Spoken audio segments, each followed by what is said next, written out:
आदमी पार्टी से इस बार प्रत्याशी हुए हैं गुड़ विधानसभा के लिए और जगह जगह आपकी सभाएं चल रही हैं। क्या लग रहा है इस बार गुड़ विधानसभा का क्या समीकरण होगा, क्या जनाधार आपके सपोर्ट में आ रहा है? देखिए, मेरा सबसे पहले उद्देश्य था कि मैं जो हमारे क्षेत्र में जो छोटे विकास की समस्या है उसको लोगों तक लेके जा पाऊँ, मगर जैसे जैसे चुनाव पास आ रहा था और जो मैं अच्छे तरीके नहीं देख रहा था, गंदे तरीके देख रहा था चुनाव जीतने के लिए, उससे मैंने ये निर्णय लिया कि सबसे पहले लोगों को जागरूक करवाना सबसे ज़रूरी है और समस्याएं तो सबके सामने ही हैं। और मेरा उद्देश्य गांव-गांव तक पहुंचने का यही है कि मैं चुनाव आने से पहले सबको कम से कम उनके अधिकार का, उनके मतदान का, उन तक जागरूकता पहुंचा सकूं और इस बार मेरिट पे चुनाव ज़्यादा से ज़्यादा पहुंचाने का मैं कोशिश करूं और जो ये गंदे हथकंडे अपनाए जाते हैं चुनाव जीतने के लिए उनको अपने क्षेत्र में जगह ना लेने दूं। क्योंकि इस बार आप आम आदमी पार्टी से खड़े हुए हैं और इस विधानसभा के लिए आप अभी नए हैं, प्रत्याशी के रूप में नए आए हैं जी। और जमीनी जो आपका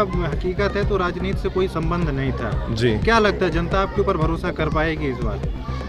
देखिए, जिनको मौका दिया गया था उन्होंने ही अपने पैर में कुल्हाड़ी मारी है। मौका दिया गया था और मैंने अपने कहीं भी जाता हूं तो सबसे पहले यही बोला गया था कि अगर वो अपने मौके का अच्छे से इस्तेमाल कर लेते तो मेरी ज़रूरत नहीं पड़ती और मेरे राजनीतिक अनुभव की यहाँ पे ज़रूरत नहीं है। मेरी साफ नीयत और मेरी प्रबल इच्छा शक्ति की ज़रूरत है, क्योंकि पूरा क्षेत्र भरोसा कर रहा था कि इंतज़ार कर रहा था बेसब्री से कि कोई तो आए जो अपना घर और पहचान मान के हमारे क्षेत्र के विकास के लिए काम करे।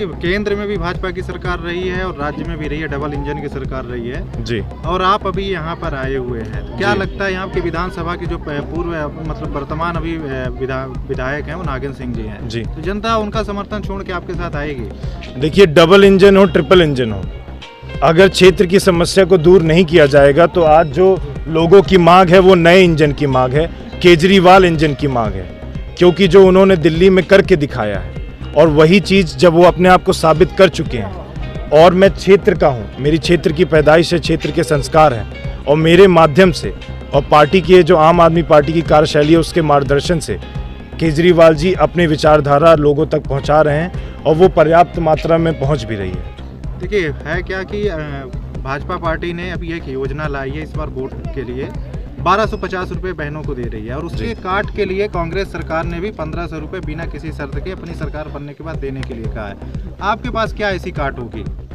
देखिए, इसमें काट की कोई बात नहीं है, 1250 देने की सच्चाई सबके सामने है और अभी मैंने जागरूकता भी लोगों को करवाई है कि अगर ज़रूरत तो देखिए जब महंगाई बढ़ाई गई थी तब से ज़रूरत थी, मगर चुनाव के 6 महीने पहले क्यों ये ज़रूरत इनको दिखी।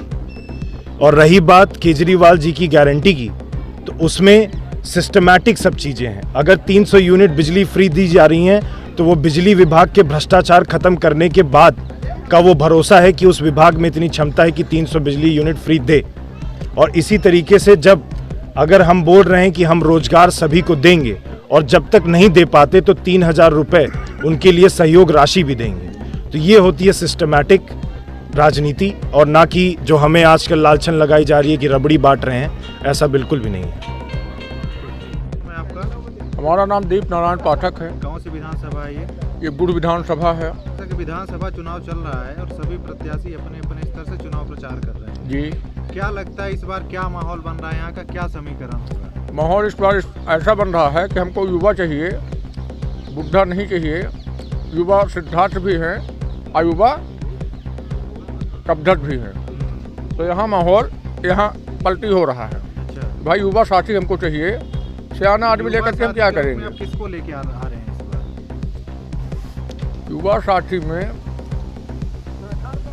हम सीधे प्रखर प्रताप सिंह को लेकर के आ रहे हैं। आप आम आदमी पार्टी के साथ जा रहे हैं? हाँ, झाड़ू में जा रहा हूँ और झाड़ू के लिए ये बोल रहा हूँ, यदि कोई गुंडा आए, दादा आए पोलिंग बूथ में दबाव बनाए तो उसके पहले बात से फिर लात से, और जब बात और लात से न माने तो झाड़ू मार के भगा दो, पर दबाव में वोट नहीं देना। बीजेपी की सरकार भी रही है, केंद्र में भी रही है, प्रदेश में भी रही है जी। यहाँ के वर्तमान विधायक भी बीजेपी से ही हैं। जी हाँ, और कई सारी उन्होंने योजनाएं भी चलाई हैं। बिल्कुल, तो ऐसा क्या है कि आप बीजेपी के साथ नहीं जाना चाह रहे हैं? बीजेपी के साथ हम इसलिए नहीं जाना चाहते, बीजेपी के साथ जाना चाहते हैं, कारण बता दूं, गुड़ विधानसभा में मैं नहीं जाना चाहता, पूरे मध्य प्रदेश में मैं बीजेपी में ही हूँ, गलत नहीं बोलूँगा। अच्छा, गुण विधानसभा में हम चेंज चाहते हैं बस। तो फिर कांग्रेस पार्टी के जो यहाँ के प्रत्याशी हैं कुंवर कपिध्वज भैया साहब, जी हाँ, वो भी अभी यहाँ के लिए इस बार युवा ही है, स्मार्ट है। तो उनके साथ क्यों नहीं जाना चाह रहे हैं? हम अभी गणित लगा रहा हूँ, मैंने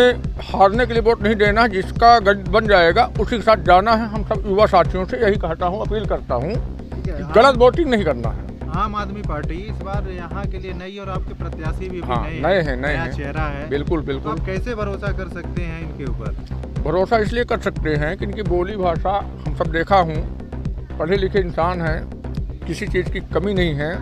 ये भी मेहनत कर सकते हैं, मेहनत करेंगे तो ये भी नेता बन सकते हैं। इन्होंने एक जगह बोला कि मेरे परिवार से कभी राजनीति में कोई जुड़ा नहीं था, मेरे बाबा दादा वो पर सामाजिक उसमें जुड़े थे, सामाजिक काम करते थे, पर आज हमने राजनीति से जुड़ा हूँ, तो ये राजनीति से